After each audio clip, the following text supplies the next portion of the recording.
Yeah, I don't wanna fall asleep, I don't wanna pass away. I've been thinking of our future cause I'll never see those days. I don't know why this has happened, but I probably deserve. Oh udah. Oke, assalamualaikum warahmatullahi wabarakatuh. Kita lanjut ke kuliah online lagi bersama dengan saya di Satu Ardiansyah. Kali ini kita akan mengkaji materi untuk mata kuliah geometri dasar. Dengan materi dasarnya adalah ruas garis berarah. Kompetensi yang diharapkan adalah mahasiswa mampu memahami pengertian ruas garis berarah dan mampu memahami pengertian ekuivalen dari ruas berarah. Indikatornya, mahasiswa dapat menjelaskan pengertian ruas garis berarah dan dapat menjelaskan pengertian ekuivalen dari ruas garis berarah. Ini kita perbesar dulu. Masih jelas, masih kelihatan kan? Oke, satu kali lagi. Oke, cukup. Kita ke uraian materinya. Yang pertama, definisi dan sifat-sifat yang sederhana. Untuk melanjutkan penelitian terkait dengan teknik isometri, diperlukan pengertian tentang ruas garis berarah sebagai berikut. Definisi, suatu ruas garis berarah adalah sebuah ruas garis yang salah satu ujungnya dinamakan titik pangkal dan ujung yang lain dinamakan titik akhir. Apabila A dan B adalah dua titik, lambangnya adalah AB seperti itu, atau ruas garis AB. Kita gunakan sebagai ruas garis berarah dengan pangkal di titik A dan titik akhirnya di titik B. Perhatikan bahwa ruas garis AB dan sinar garis AB melukiskan dua hal yang berbeda. Seperti yang diketahui, sinar garis AB itu menggambarkan sinar atau setengah garis yang berpangkal di A dan melalui titik B. Oke. Seperti yang diketahui, dua ruas garis, yaitu ruas garis AB dan ruas garis CD, disebut kongruen apabila AB sama dengan CD. Dalam artian, panjangnya itu dia sama. Perhatikan bahwa walaupun AB sama dengan CD, ruas garis AB dan ruas garis CD tidak perlu sama. Ruas garis AB adalah sebuah himpunan, sedangkan AB adalah bilangan real. Kalau ruas garis AB dan ruas garis CD kongruen, maka dapat ditulis ruas garis AB kongruen dengan ruas garis CD.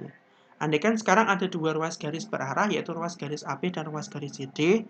Dalam membandingkan dua ruas garis berarah AB dan CD, tidaklah cukup kalau kita menuliskan AB sama dengan CD. Kedua ruas garis itu juga harus searah. Jadi demikian kita mengatakan bahwa ruas garis AB ekuivalen dengan ruas garis CD, yang dapat ditulis ruas garis AB ekuivalen dengan ruas garis CD. Ini ada ndoknya tuh artinya ekuivalen toh. Saya baru tahu. Ini ekuivalen ya, Cah. Definisi ruas garis AB itu ekuivalen dengan ruas garis CD apabila terdapat setengah putaran dari titik P terhadap titik A itu sama dengan D, dengan titik P itu adalah titik tengah antara ruas garis BC. Oh, I see. Ini berarti diputar gini, set, gitu. Ini definisinya ya, tidak perlu dibuktikan. Kemudian kita ada beberapa teorema. Yang pertama, andaikan ruas garis AB dan ruas garis CD, dua ruas garis berarah yang tidak segaris, maka segi 4 ABCD adalah sebuah jajar genjang jika dan hanya jika ruas garis AB itu ekuivalen dengan ruas garis CD. Oke, I can see it. Ini gambarnya. Ini saya turunkan aja.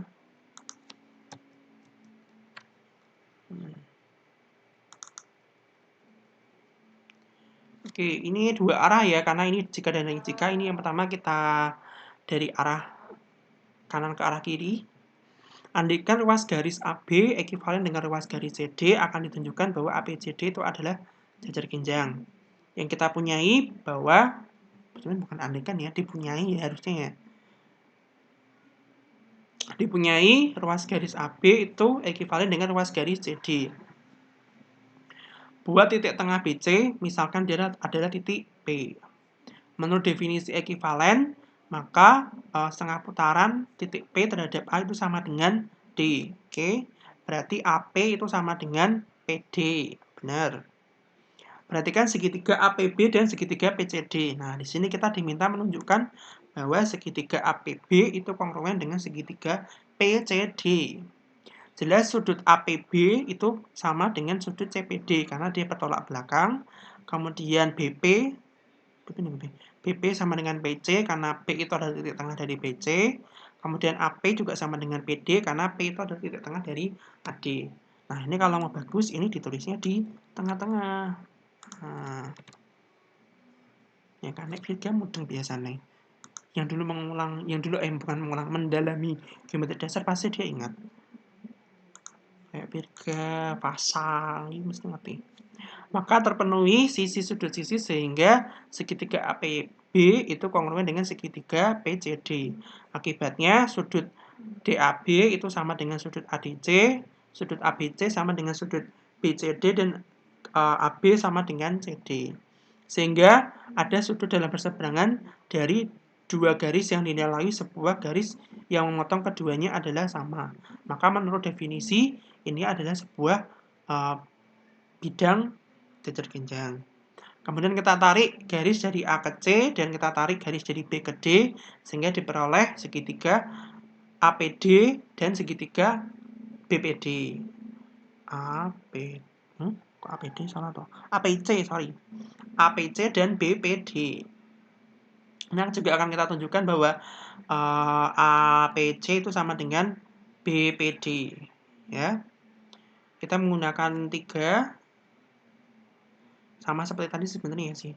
Ini sama dengan ini, kemudian ini sama dengan ini sama dengan ini. Seperti itu. Ini dibalik lagi. Maka terpenuhi sisi sudut sisi dan dapat disimpulkan bahwa segitiga APC itu kongruen dengan segitiga BPD. Akibatnya sudut DAC itu sama dengan sudut ADB, sama dengan sudut DBC sama dengan sudut ACB, dan sisi AC sama dengan sisi BD. Sehingga sudut berseberangan dari dua garis yang dilalui sebuah garis yang memotong keduanya adalah sama, maka menurut definisi garis tersebut berarti sejajar.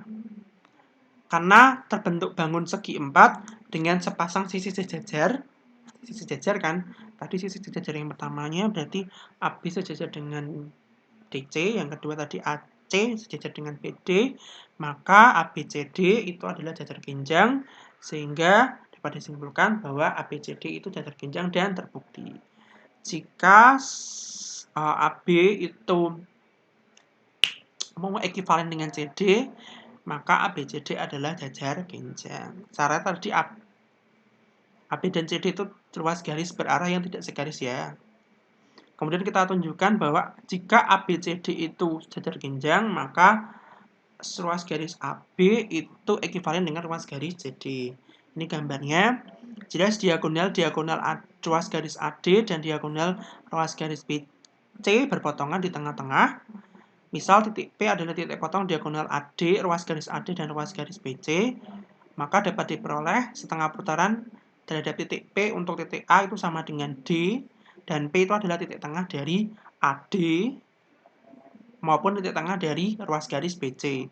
Sehingga ruas garis AB itu ekivalen dengan ruas garis CD.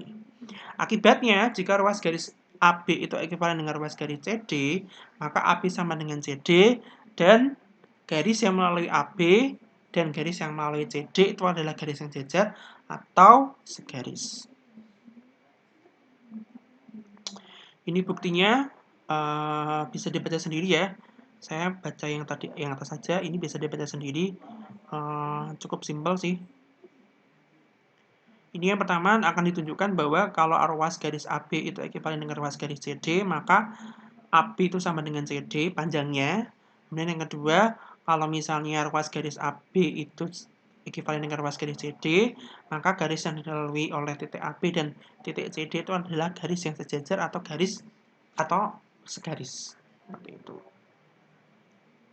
Lanjut ke teorema kedua, diketahui ruas-ruas garis berarah AB, CD, dan EF, maka ruas garis AB itu ekivalen dengan dirinya sendiri, sifat refleksi.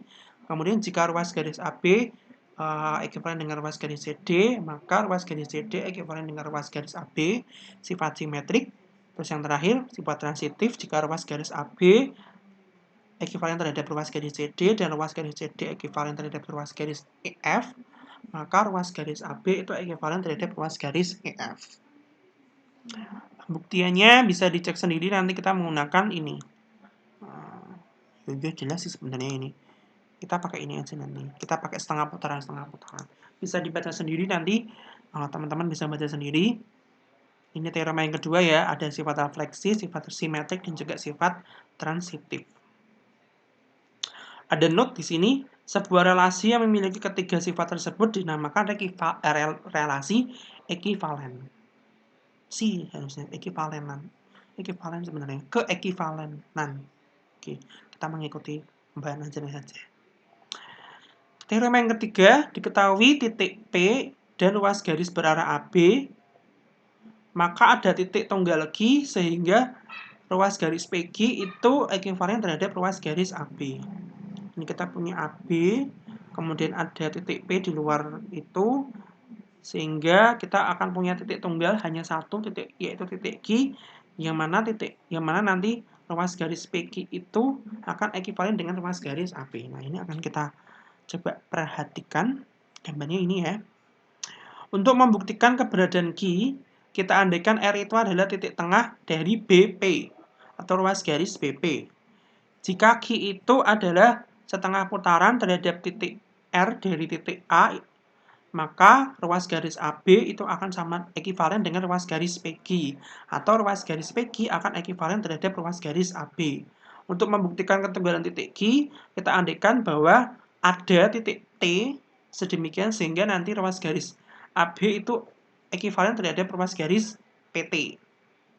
Jadi akan ada setengah putaran dari titik R untuk titik A itu sama dengan titik T, ya kan? Oleh karena titik R itu adalah titik tengah BP, maka berhubung peta A oleh SR itu adalah tunggal, maka T itu harus sama dengan Q. Jadi ruas garis PQ itu adalah satu-satunya ruas garis yang titik pangkalnya di titik P dan titik akhirnya atau titik ujungnya di titik Q, yang ekivalen terhadap ruas garis AB.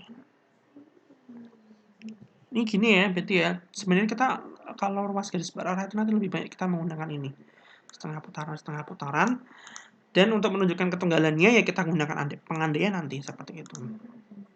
Akibatnya, jika P1 yaitu titik XI-YI dan P2 X2Y2 dan P3 yaitu X3Y3 titik-titik yang diketahui, maka P X3 plus X2 min X1 Y3 titik P yang merupakan X3 tambah X2 min X1 Y3 ditambah Y2 min Y1 adalah titik tunggal sedemikian sehingga ruas garis berarah P3P itu sama dengan ruas garis berarah P1P. Ini bisa dibaca sendiri. Saya baca satu aja nanti ya, ini ya, akibat satunya, nanti akibat duanya bisa dibaca sendiri karena banyak. Oke.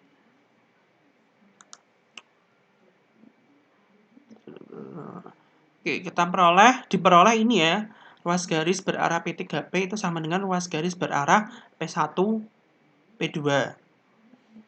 Jelas nanti besarnya P3P sama dengan P1P, di mana nanti panjangnya P3P itu adalah P dikurangi P3 dan panjangnya P1P itu adalah P2 dikurangi dengan P1, sehingga nanti akan kita peroleh titik P itu adalah P2 dikurangi P1 ditambah P3, yaitu nanti nilainya sama dengan nilai P ini. Sehingga ada titik tunggal sedemikian sehingga nanti ruas garis berarah P3P itu sama dengan ruas garis berarah P1P. Nah, akibat yang kedua, jika Pn itu adalah titik Xn, Yn, untuk N sama dengan 1, 2, 3, 4, maka P1 ruas garis berarah P1, P2 itu sama dengan ruas garis berarah P3, P4, jika dan hanya jika X2 min X1 sama dengan X4 min X3, dan Y2 min Y1 sama dengan Y4 min Y3. Bisa dibaca sendiri, nanti ada dua arah ya di sini ya, ke sana sama yang ke sini. Nah, selanjutnya bagaimana mengalihkan ruas garis berarah dengan sebuah skalar. Definisinya sebagai berikut, andaikan atau misalkan, saya lebih senang misalkan sih, kalau andaikan itu lebih ke pengandaian, pembuktian tidak langsung itu loh. Kita misalkan atau kita tulis ruas garis AB adalah sebuah ruas garis berarah dan K itu adalah suatu bilangan real, maka K kalinya ruas garis berarah AB itu adalah suatu ruas garis berarah yang disebut dengan ruas garis berarah AP, sedemikian sehingga P itu adalah anggota dari ruas garis berarah AB dan AP itu sama dengan K kalinya AB untuk K lebih dari 0. Apabila K kurang dari 0, maka K kalikan dengan ruas garis berarah AB itu adalah ruas garis berarah AP dengan P itu adalah anggota sinar yang berlawanan arah dengan sinar garis AB. Jadi nanti arahnya ke sana. Kalau positif berarti arahnya ke kanan, kalau yang negatif berarti arahnya ke kiri. Sedangkan AP itu sama dengan nilai mutlak K dikalikan dengan AB. Dikatakan bahwa ruas garis berarah AB adalah kelipatan dari ruas garis berarah AP adalah kelipatan dari ruas garis berarah AB. Oke, materinya sudah cukup. Ini ada beberapa latihan yang bisa kalian kerjakan. Walaupun kuliah online, tetap jangan sampai nanti kalian tidak bermalas-malasan untuk tidak mau belajar. Nggak apa kalian bikin konten-konten seperti yang kemarin di posting di status WhatsApp kalian, itu sangat